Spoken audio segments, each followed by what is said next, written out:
Awesome. Hi, everyone, and welcome to today's workshop, Collaborate, Meet, and Work Remotely. Thank you so much for joining the session. My name is Pauline, and thank you so much for that wonderful, warm introduction. I'm super excited to be presenting this content with you and to partner with Dress for Success to share some of the tools that we can use to help us to communicate from anywhere and collaborate from everywhere. So before I get started, so I've been a Googler here for about 10 months. I work within the Google Cloud business as a technical account manager, and I'll just dive into my session here. So before we get started, I want to share with you some tips, tools, and tricks that I've been using personally, actually to manage my time, but also really this period of working from home. It all sort of, came to us in an emergency sort of environment, so we've had to adapt and learn as we go. So in terms of tricks, tips and tricks, so we all know that working remotely basically, okay, I want to move my screen here. Tips for working from home. So let's go over some quick tips. So one of the easiest tips that I've used since I've navigated to working from home was keeping my routine. So I normally would wake up at about 6 a.m. in the morning, work out, take a shower, and then before after moving on to this period of work, I've tried to keep doing that. I've tried to maintain my regular hours, set a schedule, and obviously try to keep it. But also it's been super helpful to continue that sense of normalcy. I'll wake up every day, I would dress up as I would go to work, and that's helped me, navigate this period of work. The next tip I want to share with you that's been super helpful for me was to create a dedicated work spot. So we've taken one room and converted literally a bedroom, as you can see in the background here, to help create a dedicated workspace. So it's a spot that I've dedicated, primarily for work. And one of the tips that I'd like to offer you is certainly, find a dedicated workspace to have as a place to go to so that you can hopefully lock the door at the end of the day and obviously move on and transition to the rest of your day. The next tip that I use quite a bit is to be very meaningful and set up lunch breaks and pauses throughout my day. So what I wanted to share here is certainly keep to that and try to, don't make it too easy to eat at your desk, since we all get caught up with what's happening in our day-to-day work. And sometimes it's very easy to sit at your desk and eat in front of your computer for 8 solid hours. Every hour, try to stand up, walk around, obviously give your body time to breathe, time to relax, and certainly, all our eyes need a break. We're always on the computer, so certainly have your breaks, build in your breaks throughout your workday, your lunch, your morning break, afternoon break, but also your lunch hour. In terms of tools, I do have actually a few tools that I wanted to share with you, since tools have been a way for me to transition to remote work a lot better. One of the tools that I wanted to share that's actually a favorite of mine that I've used to manage my time and keep up with my meetings. And when I say meetings, there's quite a lot of meetings that as we've adopted from working from home. There's meetings with not only my fellow colleagues, meetings with customers. My water coolers have also transitioned into virtual meetings. So the first Chrome extension I'd actually like to share with you that helped me to manage my calendar better is something called Don't Be Late. So if you go to the Chrome extensions, look up Don't Be Late, and this extension essentially will pop up a Chrome browser for me about 10 minutes before a meeting starts. And this has been a lifesaver to keep my schedule and help me attend meetings on time. So I'm going to try to do a quick drop. Let me know if you're able to see if I drop it in the chat. I don't know if I have a chat capability here, but I'm going to try it anyway. Let's see if I can do that. Oh, no. OK, so I don't have the ability to drop it in the chat, but let's see here. OK, we'll try that later. The next extension that I wanted to share with you is something that I call it's a Meetmoji. It's a meeting extension that has essentially emojis. So as you're interacting with colleagues, and let's say you need to applause. It has an emoji for applauding. If you need to raise your hand, it has the raise your hand emoji that you can use to try to get somebody to ask a question. And then it has a few other emojis in there, but that's also available. At the end of the day, another, I guess, tip that I've used heavily is creating to-do lists. My to-do lists have sort of moved on to a digital format. And another Chrome extension that I use heavily is called Momentum. So Momentum I use day to day to literally create a to-do list, put my little task. Once it's done, I usually go in there and check it off. And at the end of the week, I pretty much can have a history of things that I've worked on. So the other tip that I've had to lean into is obviously working with colleagues, all over the world. Everybody is juggling a lot of things, both work and family. So we've had to give a lot of people a lot of grace, whether it's, noises of dogs barking in the background, children running around. I have a 7-year-old. So homeschooling has been, things that I've had to juggle. So those things, being graceful to your coworkers and being understanding, those have gone a long way. And then finally, one thing that has helped me also manage is if I'm not at work and I walk out of this room, which is my home office, I'm not at work. So I try not to, engage my computer and pretty much walk out of the office as I would if I were in a physical setting. So today, other than the tips of working home remotely, the agenda for today is to go through Google tools to help you stay productive no matter where you are, so that you can safely and successfully collaborate, meet, and also work remotely. So first we'll talk about Google Meet and Calendar, and these are tools to help you communicate from anywhere. Then we'll go over Google Drive and how to collaborate with people on the same files anywhere. And then last, I will introduce you to some Google training resources to help you learn from anywhere.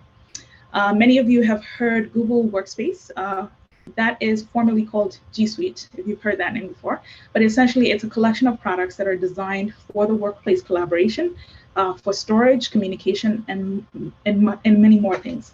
So everything that I'm going to show you today works on Google Workspace and what Google calls the consumer version of these tools. That's what you probably call your regular Google account, or maybe your personal Google account. In few places where things are different, I will certainly let you know.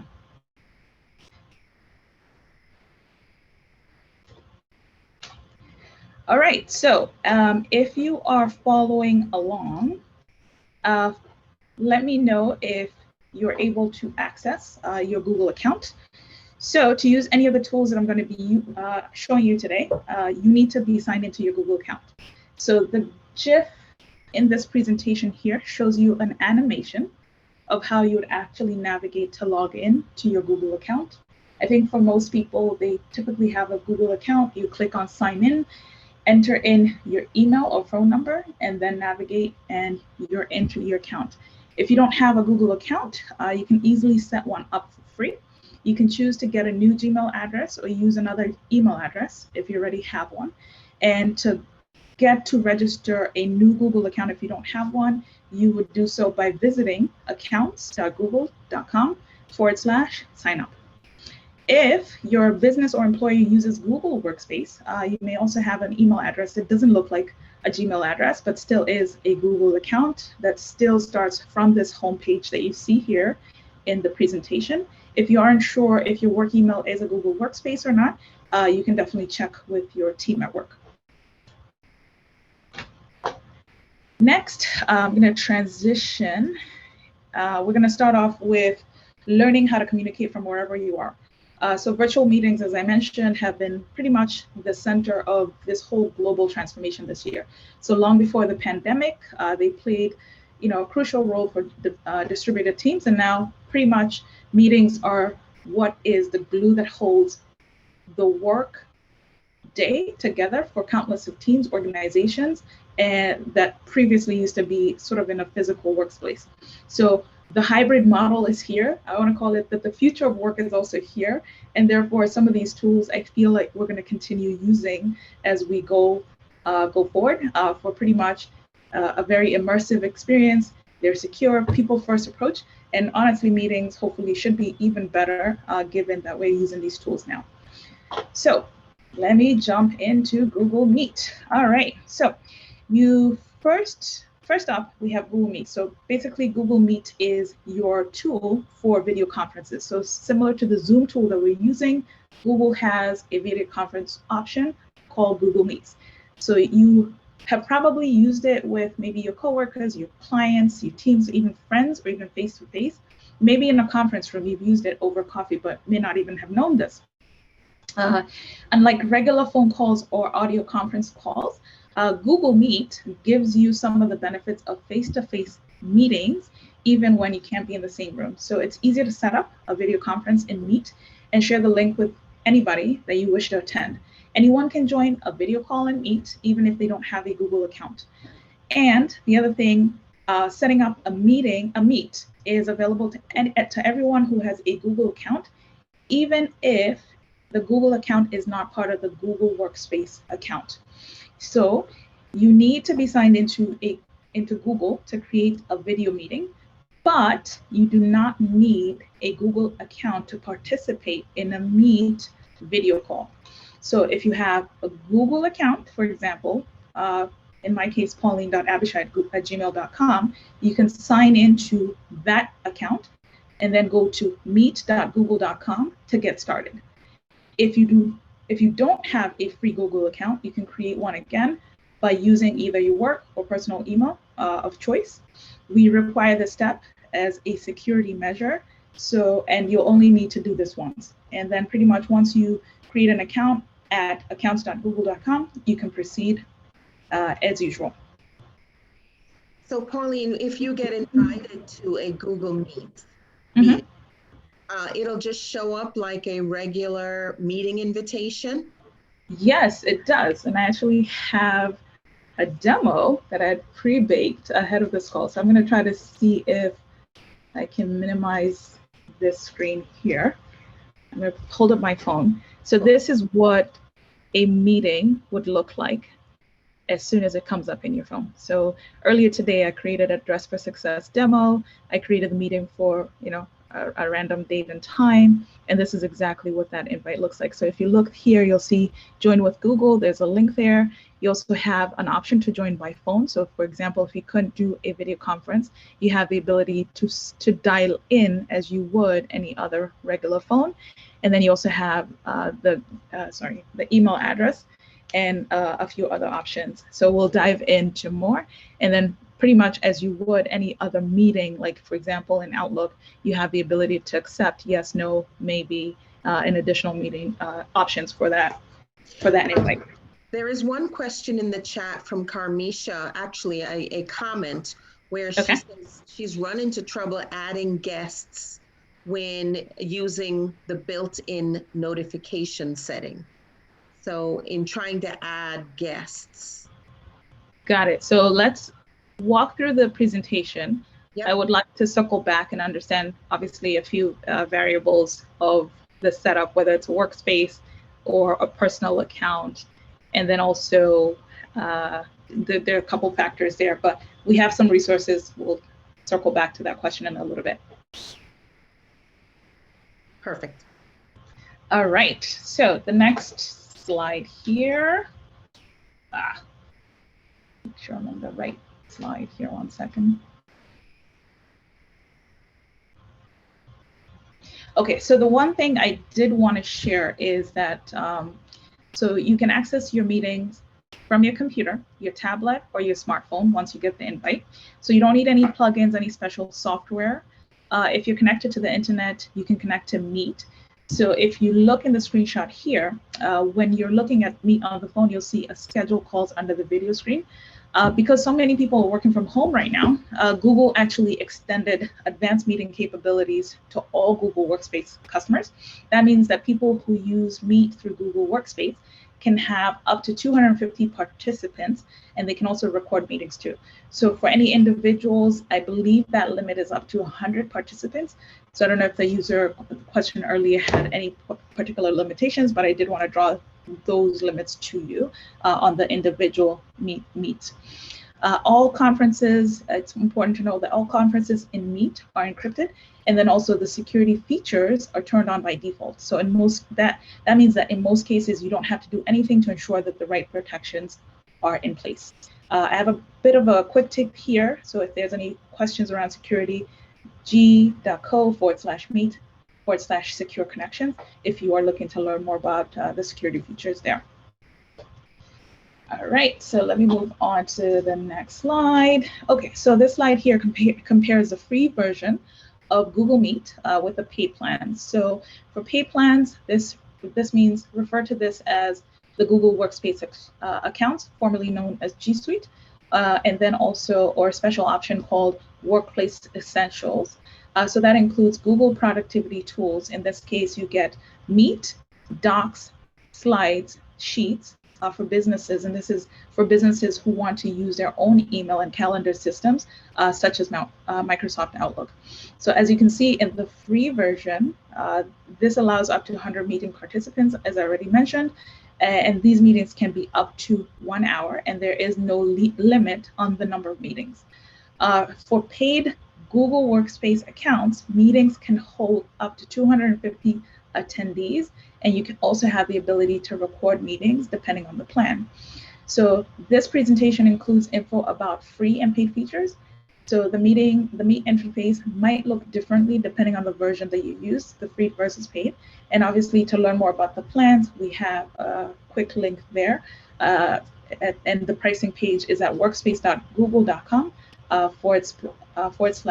/pricing.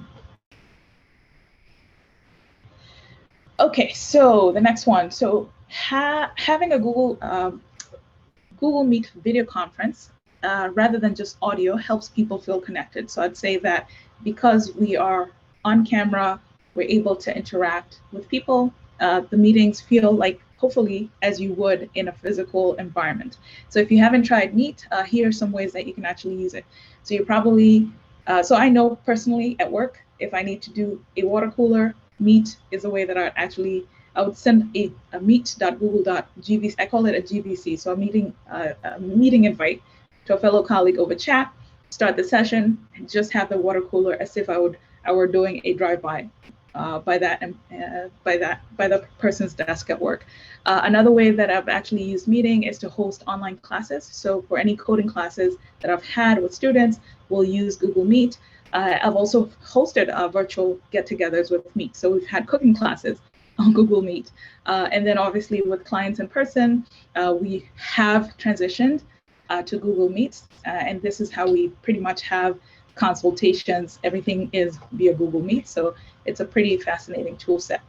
So like a ton of tools, you have different ways to connect to Google Meet, and I'm going to cover those now.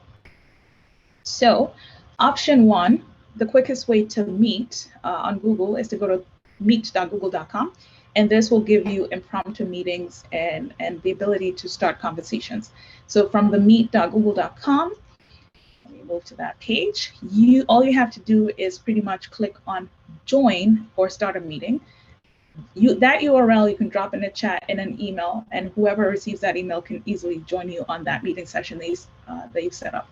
In the image in this slide here, we've highlighted a new meeting on the left and a join meeting on the right-hand side. So the new meetings where I was saying, once you click on that new meeting, it opens up a session as you would have here, similar to the Zoom experience. Remember, again, that you don't need a Google account to participate in Meet videos, but if you don't have a Google account, the meeting organizer or someone from the organization must grant you access to the meeting. If you're not signed into Google or Gmail account, you can't join using your mobile device. And again, that sort of ties into the security posture of making sure that we know who's attending.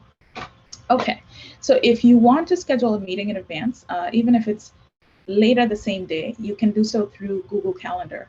So this is a second way to schedule a Google Meet, and you can find your calendar by navigating to calendar.google.com.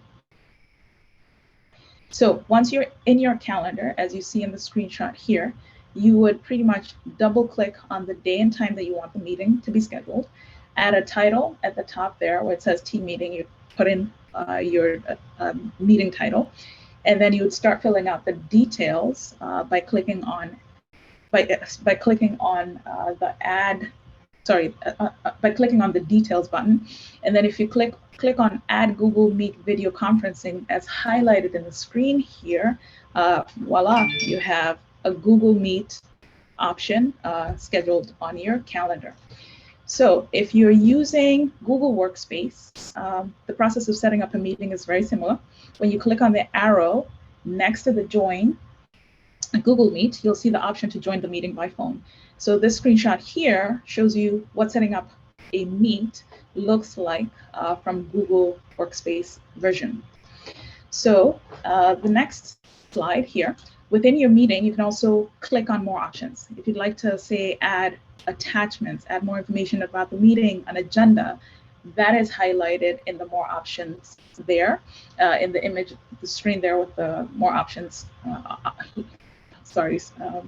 icon. And then you can add guests by simply entering email addresses and notes and other options. When you finish setting up your meeting, click on save, and that meeting is committed, and the attendees would receive an email like I showed you. And I'm just going to broadcast it here on the Zoom for anybody that joined recently so that you can see what that would look like. Okay. Next. All right. So as soon as you click on save, everybody that's invited will get the notification similar to what I just shared, but also this is another view if you're looking at that invite in a better way. So you'll have the option to accept or decline the invitation. If you go back to the meeting with your own calendar, you'll see who's replied yes or no, and also who has not replied at all. When the time actually starts, so you go back to the calendar, click on join meeting, that blue box right there. The image here shows you how to join. Everyone that's invited to the meeting also has access to the link from their calendar, or they can go to their email and then join the meeting that way. So Pauline, there's a question. If the email for the person that you want to add is in your contact list, okay, will the information autofill? Because you were saying add the email address. So if I start typing someone's name like Venice or something, and it will it pull up her email address and pre-populate? Yes. So for people that you frequently interact with, for example, my teammates tend to come up quite a bit. So whoever I tend to meet with often will auto-populate, or you'll get essentially suggestions as you type in their user, even a couple characters long. Perfect. Does that answer the question? Yes. Awesome. And I think it might also answer the question before when someone was saying they were having difficulty adding someone to the meeting. Is there something that you might do wrong in adding someone in, when you're setting this up in this way? Yeah, I mean, if let's say, for example, you maybe put in the wrong format, then of course the person might not receive their emails. I'm trying to think of other scenarios. Nothing really comes to mind. So maybe not fully formatting the name if you're in a work environment, for example, if you're trying to send, maybe if you're not allowed to send invites to somebody, maybe that could be a limitation if you're working in a corporate setting. So there are certain controls depending on whether using it personally, but also at work. Okay, thanks. Awesome. So this slide here, let me just move on to the next slide. Okay, so pretty much once you receive your invite, when you click on the link, you'll see a similar screen here with the image that says join now. As you can see, people can join the meeting from their computer, again, smartphone, and not everyone has a camera on their computer, but everyone does, hopefully, on their phone. So that brings us to the end of at least that portion there. So you saw different ways to essentially initiate a Google Meet video, but now let's look at different features within the Google Meet that you may not be aware of.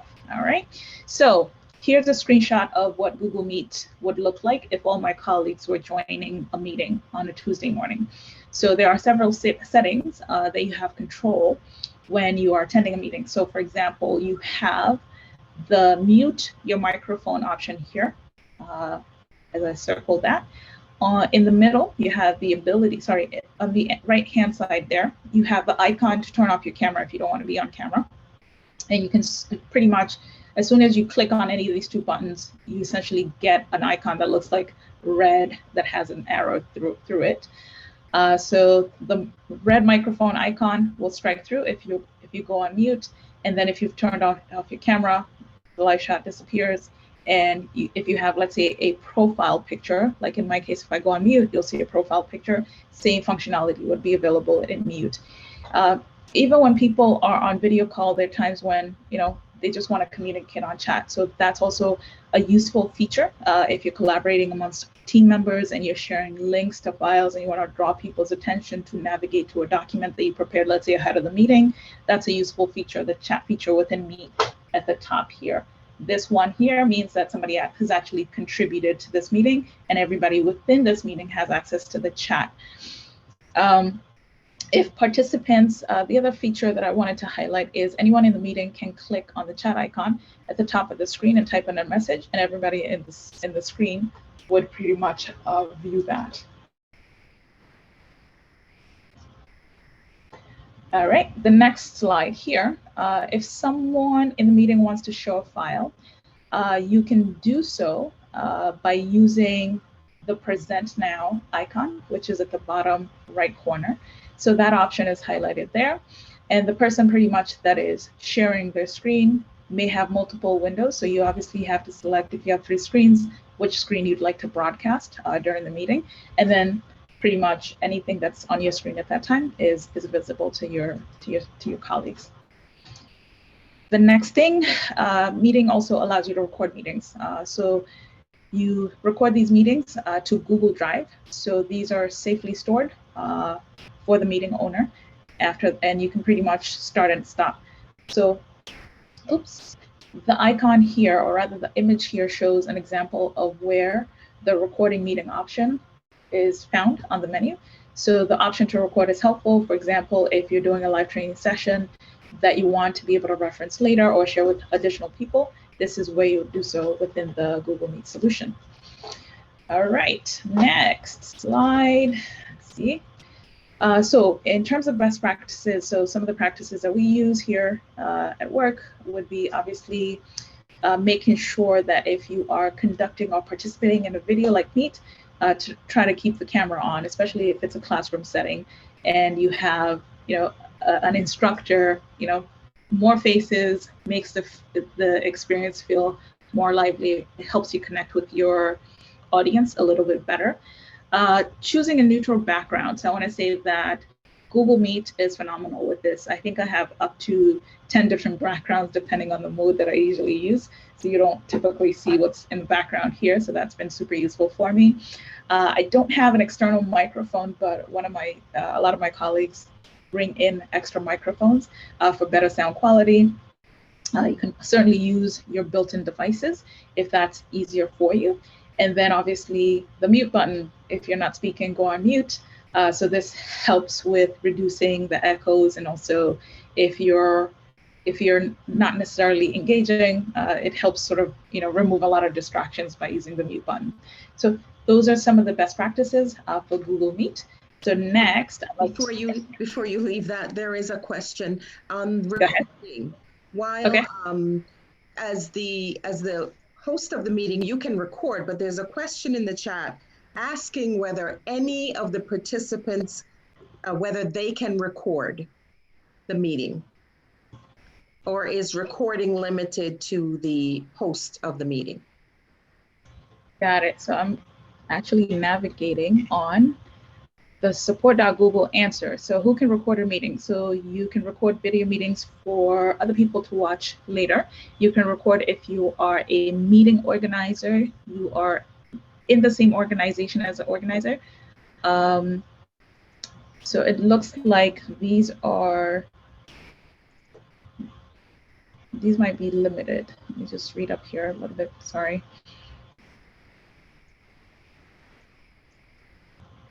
Yeah, so it looks like you can record if you own the meeting. Just the owner of the meeting. Mm-hmm. Okay. And I think that may be the same too with Zoom, but the security would only allow the host of the meeting to record. Thank you. Awesome. And I just posted the help document that I referred to rather quickly there. Perfect. Okay, so next I'm going to navigate to collaborate from anywhere. If my mouse would let me move. Okay, let's see if this works. Okay, so you've been in situations in these meetings where, let's say, a team has created a document, spreadsheets, you've gotten emails, and then you're asked for your thoughts. So you open the file, you make some changes, save it, and then now you have two versions. And then as you email it back and forth, now you can't keep track of which version are you supposed to be doing for this meeting. So obviously your teammate either made their changes, they may have saved it as their own file, and then a few days later, there are three of you sending emails back and forth, and no one knows what is the correct version. So I wanted to cover Google Drive to pretty much share how the process of collaboration hopefully gets easier as you use Google Drive. So by storing files in Google Drive, you can share access to the one file, and everyone can share it and make pretty much whatever changes on that one single document. And then best of all, you are able to actually see those changes in real time. And my favorite of all is the reduction of e-waste. So e-waste is pretty much as you're collaborating, let's say in other providers, I guess Office suite, you end up with a lot of these versions in the system. So I'm going to share Google Drive. So as soon as you sign into your Google account, you pretty much have access to all the applications and products that you see here today. So you only have to sign in once, and you'll be able to access Google Sheets, Docs, Slides, Photos, Forms, Gmail, Calendar, and pretty much a lot of other applications. So the screen here shows you the icons and the products that I just shared. If you select on the Google Apps icon here, you'll see the Google applications that come with your account. Use the Google Apps menu to move between the different applications. So let's get started with Google Drive. So you can find that by clicking on the grid icon at the top right corner, at the upper right corner of the screen, as the animation shows here. So if you're already in another application, like let's say, for example, Gmail, you can just, again, navigate to the grid icon at the top right corner. You click on the grid icon and then find Google Drive icon, as well as, again, any other applications that you need to navigate. Most likely, the ones that you use the most will tend to show up first. Feel free to arrange your apps the way you'd like. This little window there, you can pretty much move different apps depending on how you'd like to organize yourself. The link at the bottom there, the g.co/drive/upload. So there, that link is pretty much if you are looking for step-by-step instructions on everything that you need to know about Google Drive, including uploading files from other software programs like Word and Excel, this is the link to go to. So I'm just going to drop it here in the chat window as I navigate and change the slide. So if you can also access Google Drive as well as any of the apps from your mobile device. So the screenshot here shows you a Google Drive icon on an iPhone. When you store your files on Google Drive, you can access them anywhere, anytime you're connected to the internet. And if you know that there's a good chance, let's say you're going to be without internet access, you can actually turn on something called available offline setting for the files that you think that you might need. So I find myself in a situation where I tend to travel a lot for work. So when I know I'm going to be using a particular PowerPoint deck, that would be the deck that I highlight and select available offline setting so that I can access it if, for example, I don't have access to the internet for whatever reason. So as I mentioned earlier, Google Drive allows you to save all kinds of files in a secure location. So the slide here actually shows you screenshots of my drive that shows saved documents, PDF, a lot of slides and presentations that I use day to day. So when you store files in Google Drive, you can give different people access to different files. So for example, if you created a draft agenda for a big event and you want everyone within the planning committee to have access to the agenda, the path in blue there, that is what I'm showing you as how you would actually share that agenda with that event planning committee. But for example, if you had a budget file and you only wanted one other, let's say CFO, to access that file, the path in the green on the right-hand side, that shows you pretty much how to add one person to that other file. Even better, you can give different people different levels of access to files. People can have either the ability to edit the file, and you'll see editor there, the ability to comment, and you'll give them commenter access. And commenter pretty much allows them to comment on the file, but not necessarily change the content. Or if you want them to just view the data, there's also a viewer option to be able to view without necessarily making any additions, comments, or changes. You can also give people access to the complete folder, for example, to store a group of files. So we tend to use this feature quite often within teams and share information. So we create shared folders. So in that situation, everyone who has access to the folder has access to the files within that folder. And you can pretty much give people access outside of the organization as it makes sense. So this honestly makes it much easier to share information within our team members, clients, and so forth. All right, moving on to the next. So now I'm going to show you how to create and collaborate on individual files in order for you to create a file within the Google account. So the animation on the screen that you're looking at here is showing you how to create a Google document by clicking on the big plus sign there on new. And then if you click on the plus sign there, this here is going to select a template. And then from the template, I think we did this in the last session where we were able to create to-do list from template and so forth. So this example here is just would somebody go on mute if possible? Okay, let me continue. All right, so next I'm going to use Google Docs for my example in this training. So the team meeting agenda. So last time we created essentially an agenda using Google Docs. So this here would be pretty much how you would do so for Google Docs. If you had a to-do list, you can do so from Google Sheets. And for example, if you needed to start a slides or presentation, you can use a template that's easily accessible by going to Google Slides. All right. So next. So if you're using a template or you're using a blank file, you would go to Google Docs and click on a new file. So the image here, the first thing you obviously want to do as soon as you click on Google Docs and you have a new file is to name the file. Otherwise, you'll end up with a bunch of files in your Google Drive. For example, unlimited, untitled docs, untitled sheets, untitled presentations, unless you're changing the name of the file there. So today I'm going to show you how to use the basic just word processing features in Google Docs. If you want more information on how to actually use that document, I'm just going to drop a link here and you can go navigate to grow.google/remote work for more training on that specifically. And then at the end of the presentation, I'll also drop a few more resources on how to use this a little bit better. Next, I want to show you a feature to make collaboration on this document that we've just created called Team Meeting a little bit easier. So once you create the Google document, we've named it team meeting, the 27th. You might want feedback, for example, from other team members that are attending this team meeting. So I already mentioned you can share the file with other people.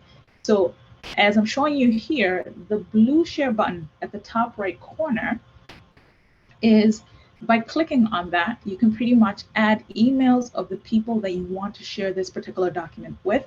And then also remember, you can assign editing levels. So if you want somebody to be able to edit, you would give them editor access. So here you can add comments to your file and ask others to contribute. So you first click on, for example, if you want to replace that sentence there, have we started looking for a replacement? That's the example we're using today. So there's a couple ways to add comments. So I recommend that you go to the top of the screen, find the plus icon. So at the top of the example here, we've added a call out that says add comment. This is where the plus icon is located. So that's where you would start bringing in people to collaborate to your document. So once you click on that plus icon, you'll get a little pop-up where you can type in your comment. And when you do that, everyone who has access in the file can actually see your comment.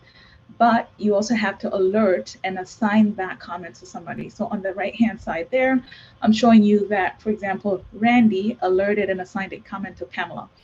You can tag someone in the comment by typing a plus sign or the @ sign of their email ad of the person that you want to alert. So you can see here, Randy typed plus Pamela@example.com, typed in her comment. Once you do that, you're given the option to assign the comment to that person as well. This comment is assigned to Pamela so that she knows that she's responsible for resolving or answering a particular comment. When you alert a person using a comment, they'll actually get an email notification.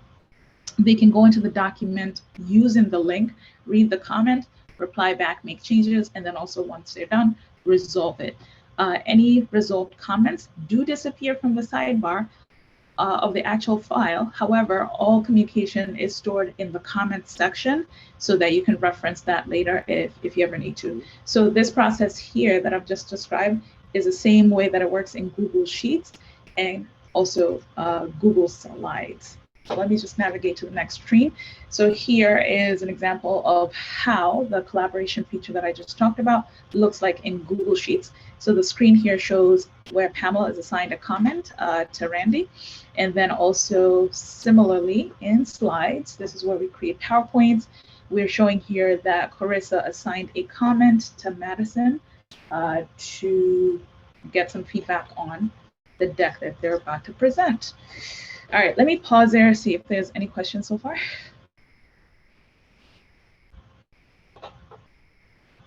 We did have a question. There was still a concern about adding folks to a meeting, but I think what I'd like to do is share that with you directly and see if we can help to come up with a solution to that.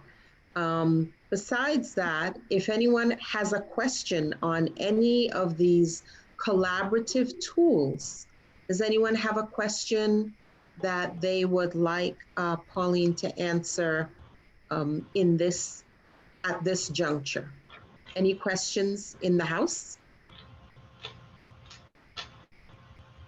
Raise your hand or drop it in the chat. Okay. Yes, and we'll get back to that, the user that is having an issue. So I'll take that offline at the end of the call and double click on that a little bit further. All right, so let's move forward. So the other thing that I wanted to highlight in terms of file formats is that you can save a file in another format such as PDF. So I tend to do this a lot. For example, when I have PowerPoint decks that I've compiled, completed, and I need to ship them off, I would go in here, download it as a PDF, which also compresses the document quite a bit to make it easier to navigate the different email systems. So I'll use the PDF format quite often. So this screenshot here shows you how that works in Google Docs. So you'd go to the file menu, click on download, and you'll see your options. So if you have Sheets, Google Sheets or slides, you would also be able to download those files into other similar spreadsheets or presentation types. And then in the case if you're wondering, you can also open files that are built in other tools. So for example, if you have an existing Word document, existing Excel or PowerPoint, you simply would go to File, then open that document, and you can see that content right using the Google Workspace suite of tools. So as I mentioned earlier, you may want to access, for example, a file if you're online. Again, make available offline. That feature allows you to access, edit, and save work in the files. You indicate when you don't have access to an internet connection, but you do need to set this up while you have an internet connection. So right before you get on that plane, mark that file as make available online, and you'll be able to use it. And then be sure to enable this feature on any files that you're going to be using before you get stuck without an internet connection. Also, you may do this on a device that you'll want to use to access the file offline. For example, if you want to use your phone to access file while offline, go to the file when you're online from the phone. You could also adjust the setting right in there. So just to recap in terms of what we've covered today, let's talk about maybe some next tactical, tangible steps to help you successfully collaborate, meet, and work remotely. First, try using Google Meets. Honestly, it's been a joy. I have, as a user transitioning to all sorts of other tools, including Zoom, Google Meet is a lifesaver, especially for me.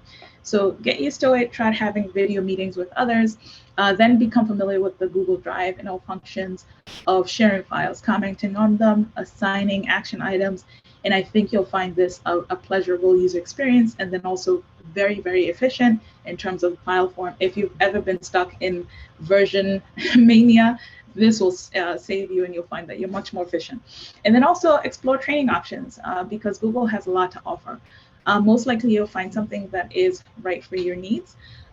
Google Docs, Google Sheets, Google Slides, they're not the only apps that Google offers. So you can also explore things like Forms. So if you are in the business of creating surveys to collect feedback from others, Google Forms is available, and I use it heavily. Sites, you can also create your own websites, businesses to share your works portfolio using sites. Photos to store images in one place. YouTube, you can use to learn or share through video content. And then Play to see what other apps are available if you're using an Android device. Another tool that I actually learned about today is if you want to learn and sharpen your business and marketing skills, there's a tool or app called Primer. So this is a free app that you can download on your phone if you have an Android device, and you can find it in the Google Play Store. If you have an Apple device, you can also find that in the Apple Store. And this has a series of short, fun lessons, all that are less than 5 minutes each. So the image here shows you how Primer looks on a mobile app with the home screen, pretty much sharing tips for building a successful business website course. So that's super, super useful. Another great resource is actually quick help videos. So we get answers here and learn how to make the most of all the Google tools in just a few minutes. You'll learn things like, for example, how to get your business listed on Google Search and Google Maps. So if you are looking to generate content on YouTube channel, you can learn how to create YouTube channel for your business. And then obviously what we covered today, how to start a Google Meet conference. So there is a handy playlist that I'm going to drop in the chat window here for everyone. And hopefully this is super useful. Then what else do we have? Oh, Grow with Google. So Grow with Google basically is an initiative to help people prepare for work, find jobs, and grow businesses. So job seekers, you have content in there to help you grow skills in order to find new jobs, advance careers. I have been a beneficiary of, honestly, Google content. I've been doing a lot of certifications, so I can certainly attest to getting certified using this. Teachers, you can learn how to put essentially the latest technology to work inside and outside the classroom. So as a mother, I will call myself a teacher. I literally was sharing with our leader here about how I had to transition my daughter through kindergarten using Google tools. So part of her kindergarten was actually on Google Classroom, so that I can test to the use of Google Classroom and other tools like Slides, Docs, and having to use those in a kindergarten version. That was actually a lot of fun. If you're a small business owner, you can actually build your online presence pretty well and find new customers with a lot of these tools. Startups can learn how to get ideas and exposure that they need to succeed. And then, of course, developers, you can sharpen your current skills, master new ones. So I'm going to drop another link, google.com/grow. So the slide here shows you all the online training tools that are available on the website. And then finally, I have this slide here that shows all the resources that we mentioned in our presentation today. And so pretty much feel free to check out all these resources. I think this deck is available to you. Thank you so much. This brings me to the end of the presentation of today's workshop. And I'll pass it on to see if we have any questions that came in.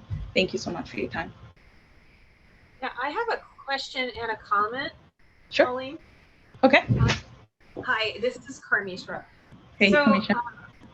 I use Google for my meetings, and I find it very helpful because I also have to transcribe what actually happened in the meeting minutes. And Awesome. It's kind of difficult to pick up everything and go back through the recording and type everything out.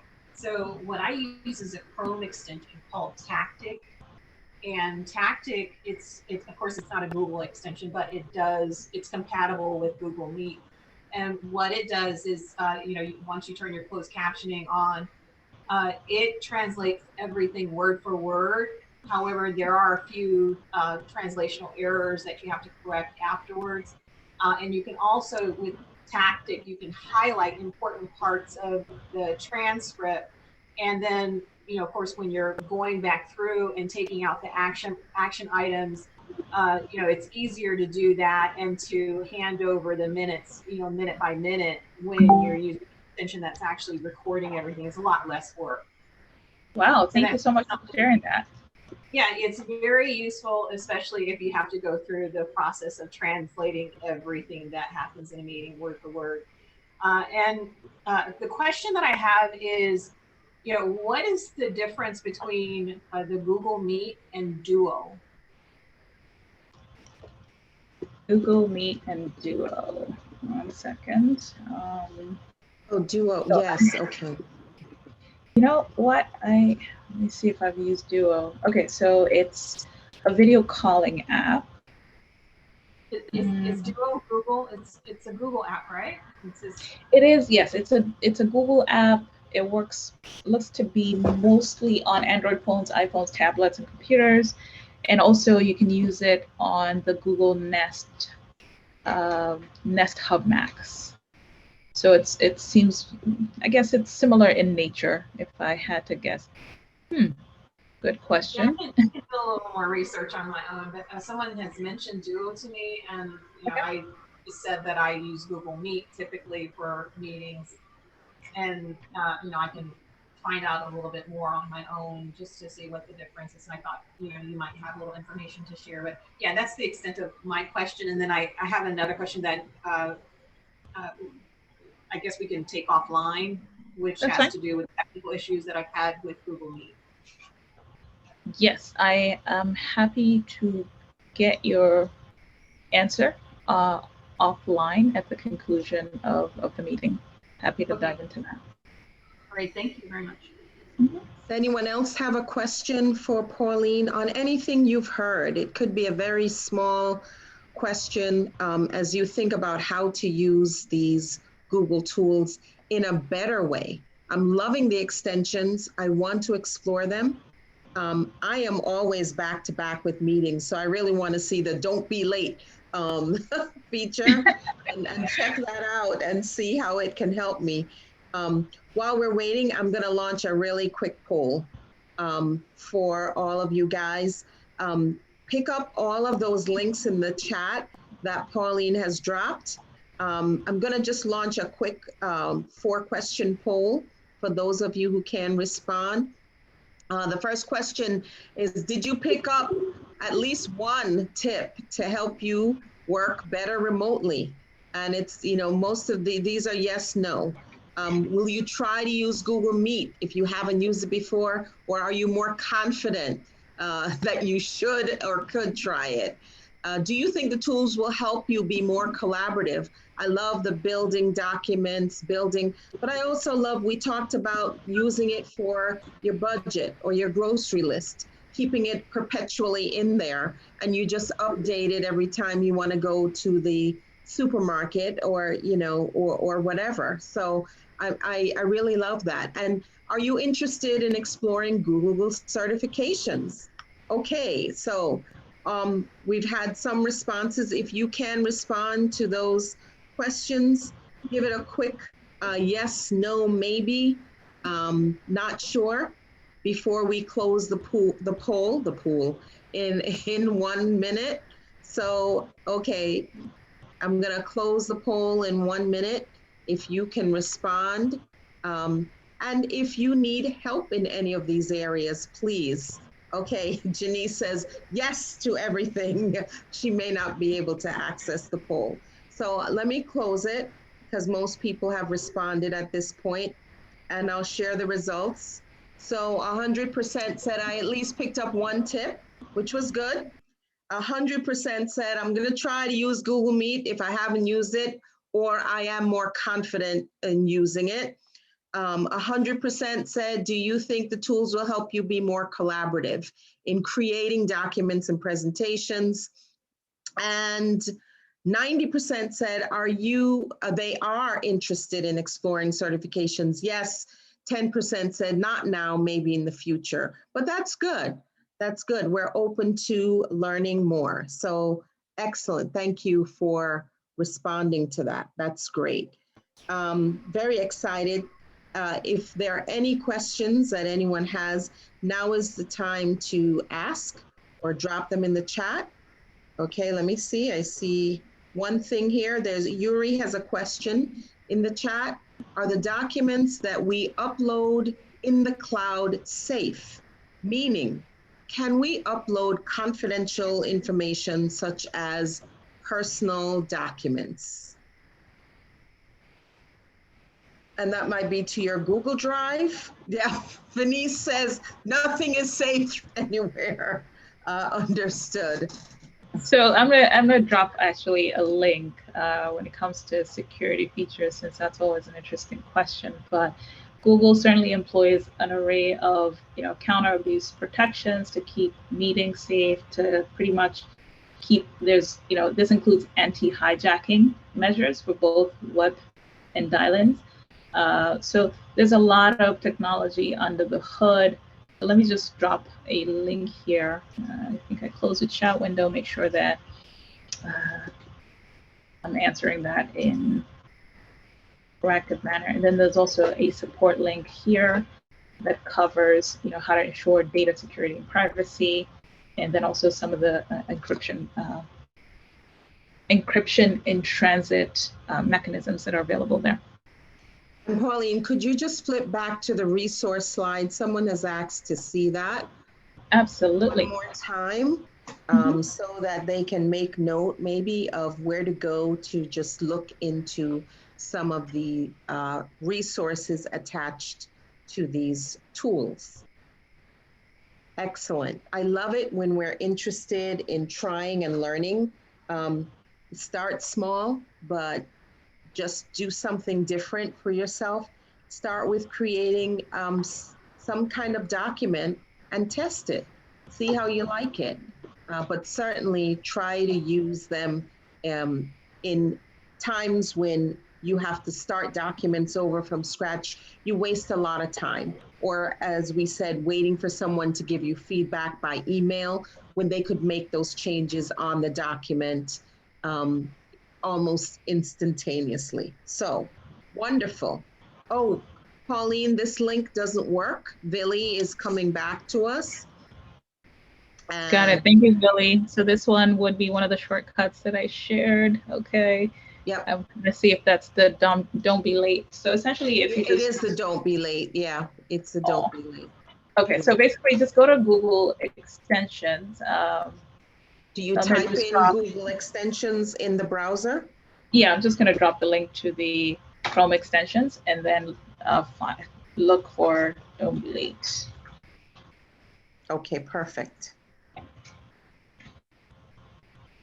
All right, wonderful. There we go. And let's see. All right, yep, I'm seeing that. These are all the assistants and the little hacks that can help. Search for Don't Be Late. And I'm going to try that myself. Excellent. Well, thank you so much, Pauline. This was very informative. We learned a lot. And as you see, people have committed to using the tools and putting them to good use. So thank you, everyone. If those of you who are on camera can just give Pauline a little hand clap of encouragement, say thank you. Thank you so much for your time. Oh, you got some high fives there. All great. Thank you, everyone, for participating. You're getting some thank yous in the chat as well. You guys have a wonderful evening. I hope this was helpful to you, and I wish you good luck in being more productive when you collaborate, meet, and work remotely using Google Tools. Thanks for your time. Bye.